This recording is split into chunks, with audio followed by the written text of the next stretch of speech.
Hello everyone, আশা করি তোমরা সবাই ভালো আছো। আমি সুদীপ্তা চলে এসেছি নতুন একটা ভিডিও নিয়ে। আশা করি তোমাদের এই নতুন ব্লগ ভিডিও ভালো লাগবে। আর আমার এই নতুন ভিডিওতে তোমাদের সকলকে স্বাগত। আমি একটা নতুন রেসিপি তোমাদের সাথে শেয়ার করব, যা আগে কখনো তোমরা এরমভাবে বানাওনি।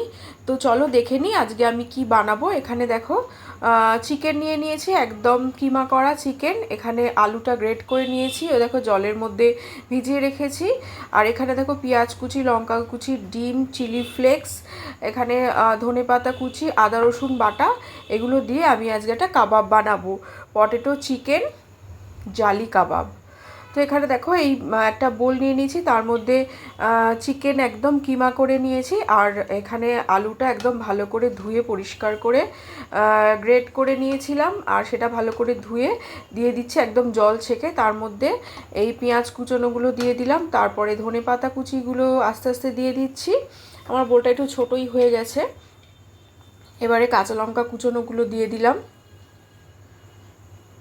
ভিডিওটা স্কিপ না করে পুরোটা দেখো, আশা করি তোমাদের ভালো লাগবে। আর এখানে দেখো আদা রসুন বাটা এখানে দিয়ে দিলাম। আর ভিডিওটা ভালো লাগলে অবশ্যই লাইক কমেন্ট শেয়ার করে দিও।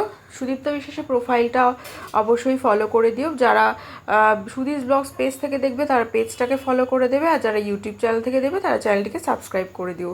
এখানে পরিমাণ মতো নুন দিয়ে দিলাম, অ্যাড করে দিলাম এখানে নুন। এবারে আমি লঙ্কা গুঁড়ো দিয়ে দেবো পরিমাণ মতো। যে যেরকম ঝাল খাও সে সেরকমভাবে অ্যাডজাস্ট করে নেবে লঙ্কার গুঁড়োটা। আর লঙ্কার গুঁড়োটা যদি না দিতে চাও সেটাও স্কিপ করতে পারো। এখানে একটু চাট মশলা দিয়ে দেবো। এখানে যে কোনো ব্র্যান্ডের তোমরা চাট মশলা নিতে পারো। এখানে চাট মশলা কিছুটা পরিমাণে দিয়ে দিচ্ছি। তারপরে একটু চিলি ফ্লেক্স দিয়ে দেবো। চিলি ফ্লেক্সটাও তোমরা স্কিপ করতে পারো, যারা বেশি ঝাল না খাও। শুধু কাঁচা লঙ্কাগুলো দিয়ে দিলেই হয়ে যাবে। তো আমি এখানে অনেকটাই চিলি ফ্লেক্স অ্যাড করে দেবো, কারণ আমার পরিমাণটা অনেকটা বেশি আছে। কিমা আর আলু যে গ্রেট করেছিলাম সেটার পরিমাণটা অনেকটা বেশি আছে বলে এখানে চিলি ফ্লেক্সটা অ্যাড করে নেবো, নাহলে ঝালটা একেবারেই বোঝা যাবে না। এখানে একটু গরম মশলা গুঁড়ো অ্যাড করে দিচ্ছি। আর কে কোথা থেকে দেখছো অবশ্যই আমাকে কমেন্ট সেকশানে জানিও, যাতে আমি তোমাদের ধন্যবাদ দিতে পারি। এখানে ভালো করে আলতো হাতে আস্তে আস্তে এগুলোকে মিশিয়ে নিচ্ছি সব একসাথে। এবারে একটা ডিম যে ফাটিয়ে দিয়ে দিচ্ছি। ডিমটা দিয়ে আবার আস্তে করে মিশিয়ে নিতে হবে। সব কিছু দিয়ে গ্রেট করা আলু, চিকেন, সব মশলা, ধনেপাতা, ডিম এখানে ভালো করে আলতো হাতে মিশিয়ে নিচ্ছি। এবারে আর একটা ডিম ফাটিয়ে নেব, কারণ একটা ডিমে হবে না, এখানে পরিমাণটা যেহেতু বেশি আছে। তারপরে আমি একটু পাতিলেবুর রস এখানে ভালো করে দিয়ে দিলাম। আমি একটা বড় পাতিলেবুর হাফ মতো দিয়েছি। এখানে ভালো করে রসটা নিংড়ে বার করে নিচ্ছি।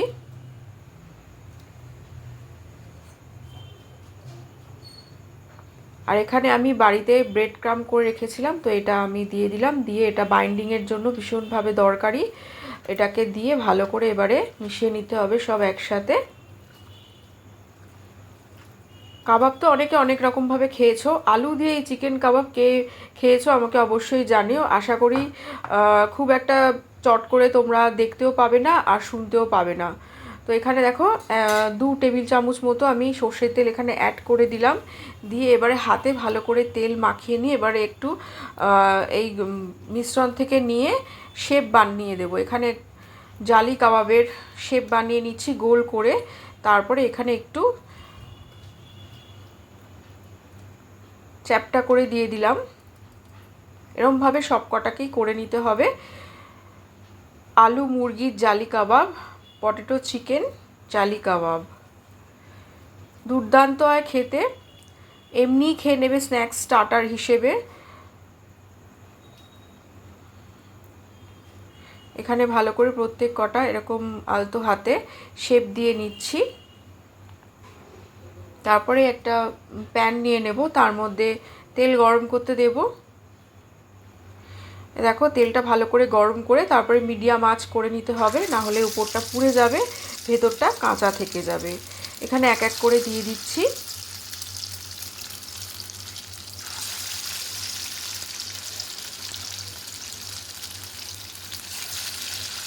গায়ে গায়ে যেন না লেগে যায় সেরমভাবে দিতে হবে। এই দেখো কিরম টকবক করে তেলটা ফুটছে, ভীষণ ভীষণ মানে দেখেই মনে হচ্ছে একদম লোভনীয়, তো খেতেও ভীষণ সুস্বাদু।